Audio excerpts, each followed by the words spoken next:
You've heard the headlines. Congress is locked in a fierce deadlock and the government shutdown is now rippling across the country. But what's really happening behind the scenes? And how is it hitting everyday Americans? Let's break it down. The Senate just shot down another plan to reopen the government, leaving agencies in limbo. Democrats and Republicans are blaming each other, loudly. President Trump is firing off criticism, and both parties are digging in their heels. It's not just political theater, it's a showdown with real consequences. Right now, hundreds of thousands of federal workers are stuck at home without pay. They're called furloughed. For them, every day the shutdown drags on is another day of bills piling up and no paycheck in sight. There are also essential workers, people like airport security, border patrol, and doctors at veterans hospitals, who have to work but won't see a dime until this is over. Imagine clocking in day after day, knowing you might not get paid for weeks. That's the harsh reality for families across the nation. But it's not just workers feeling the pinch.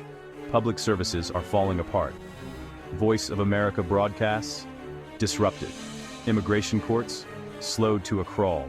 Even presidential libraries are shutting their doors. National parks are turning away visitors, and food aid programs for low-income families are at risk. The pain is spreading, touching more and more lives as the standoff drags on. So, what's at the heart of all this gridlock? Healthcare. Democrats are demanding the spending bill include help for people facing rising health insurance costs.